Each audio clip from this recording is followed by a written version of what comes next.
Historia huanza na maono, na ili maono yaishi basi yanahitaji utekelezaji. Miaka 39 ya utoaji wa huduma ya afya hapa Kairuki Hospital ni maono ya hayati Profesa Hubert Kairuki ambayo tunaendelea kuyaishi na kuyatekeleza. Ilikuwa mwaka 1987 hayati Profesa Hubert Kairuki alipoamua kuanzisha Kairuki Hospital, hospitali ambayo imekuwa taswira ndani na nje ya Tanzania kutokana na huduma zake. Kuanzia mwaka huo wa 87, Kairuki Hospital ikaanza kujipambanua kwa kuanzisha chuo cha Kairuki University mwaka 1997, chuo ambacho kimekuwa kikizalisha wataalamu mbalimbali wa afya. Mwaka 1996, Kairuki Hospital ikawa hospitali ya kwanza binafsi kutoa huduma ya CT scan pamoja na upasuaji wa matobo, yaani laparoscopic surgery. Teknolojia ya kutibu wagonjwa kimtandao pamoja na mfumo wa usimamizi wa hospitali kwa njia ya mtandao, yaani Hospital Electronic Management System, ilianzia Kairuki Hospital na kuzinduliwa na Rais Kikwete, ambapo alitoa wito kwa hospitali nyingine kuja kujifunza namna ya kutumia teknolojia hii.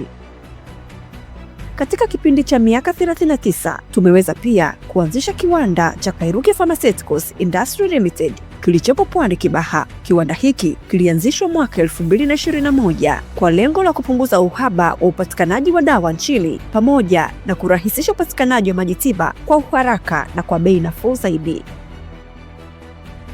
Vilevile, Kairuki Polyclinic iliyopo Mbezi stendi ya Magufuli imeanzishwa kwa lengo la kusogeza huduma za afya karibu na wananchi. Mwaka 2023, kituo cha upandikizaji mimba cha Kairuki Green IVF chenye ithibati ya ubora wa kimataifa kilianzishwa. Kituo hiki kimekuwa msaada mkubwa kwenye familia zilizopoteza tumaini la kupata mtoto kwa njia ya kawaida, kwani kimerejesha tabasamu kwenye familia nyingi ndani na nje ya nchi, na mpaka sasa kina watoto zaidi ya 140. Na mwaka huu tunapoadhimisha miaka 39, kituo hiki kimetoa ufadhili kwa ndoa 3 zenye changamoto ya kupata mtoto kwa njia ya kawaida, huku kikigharamia hatua zote za upandikizaji. Kituo hiki pia katika kuadhimisha miaka 39 kimeendelea kuwekeza katika utoaji wa huduma bora za afya, ambapo Februari 2026 kilizindua mtambo wa RI Saturn 5 Active Laser wenye uwezo wa kuchambua viini tete kabla ya upandikizaji.